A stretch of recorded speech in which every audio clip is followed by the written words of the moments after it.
Good morning all of you. Uday institute online class में आपका फिर से एक बार स्वागत है। आज हम आपको एक नए प्रकरण के साथ लाए हैं। कल हमने आपको पढ़ाया अनुच्छेद लेखन।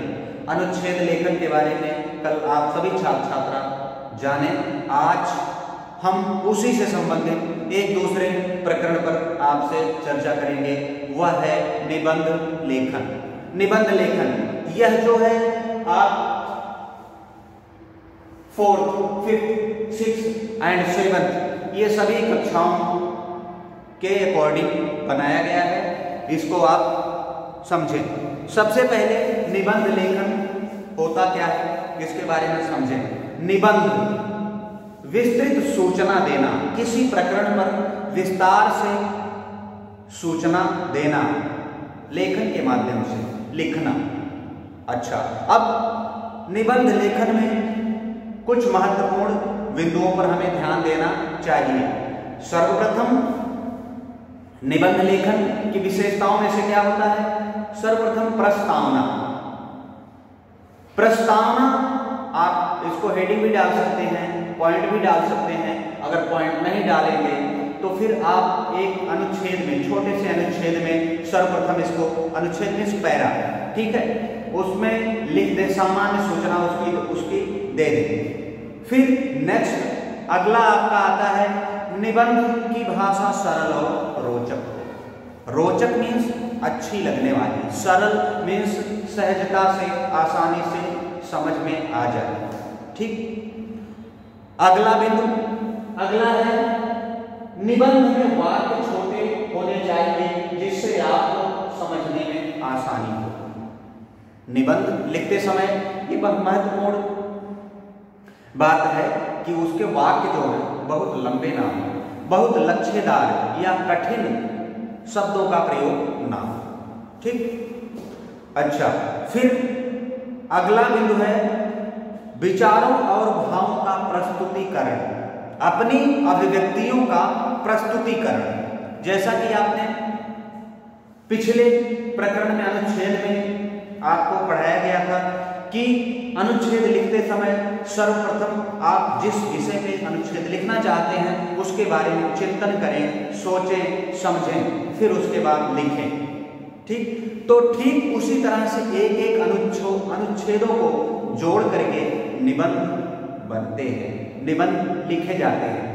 तो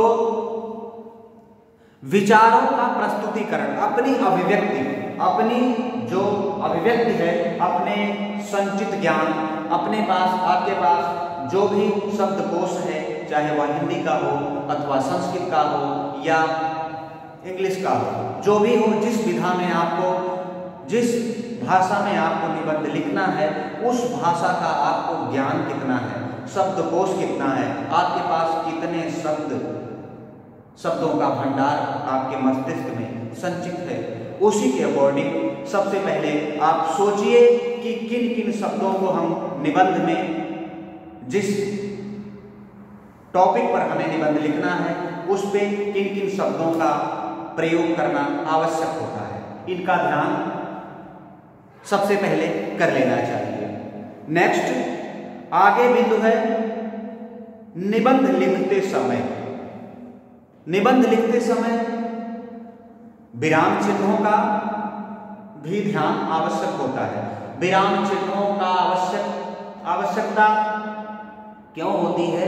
क्योंकि आप अपने भावों को व्यक्त करने के लिए विराम चिन्हों का प्रयोग अगर नहीं करते हैं तो आप, पाठक जो है, जो भी उसको सुनेगा, उसे कुछ दूसरा अर्थ का अनर्थ भी समझ में या समझ सकता है। ठीक है। फिर उचित विराम चिन्हों का प्रयोग के साथ साथ अवरोह और आरोह, आरोह और अवरोह, मतलब चढ़ते क्रम में, उतरते क्रम में ऐसा नहीं होना चाहिए। निबंध लेखन में सदैव आपको बढ़ते हुए क्रम में लिखना चाहिए। ठीक है। फिर अनुच्छेदों को भाषा में रोचकता होनी चाहिए। आपकी जो अभिव्यक्ति है, मौलिकता है, उसको निखारने के लिए, उसको और अच्छे से स्पष्ट करने के लिए, प्रभावशाली बनाने के लिए आप मुहावरों को प्रयोग कर सकते हैं। दृष्टांतों के माध्यम से बीच बीच में सूक्ति, लोकोक्ति, इन सभी चीजों का प्रयोग कर सकते हैं, अलंकारिक शब्दों का प्रयोग कर सकते हैं, जिससे आपका निबंध प्रभावपूर्ण बन सके। ये है निबंध लेखन में कुछ महत्वपूर्ण तत्व। अच्छा, अंतिम निबंध लेखन की जो सबसे महत्वपूर्ण में से एक है, वह भी जिसे हम निष्कर्ष कहते हैं, निष्कर्ष यानी उपसंहार। उसको आप पॉइंट में भी लिख सकते हैं, पॉइंट अगर नहीं लिख रहे हैं तो दूसरे सबसे अंतिम अनुच्छेद में कम से कम वह 10 या 4 या 5 वाक्यों में हो, जिसमें यह पूरे निबंध का सारांश उपसंहार में प्रविष्ट कर देते हैं। ठीक है, आज के लिए इतना ही। निबंध का प्रकरण पूरा हुआ। हमें इजाजत देनी, तब तक के लिए धन्यवाद।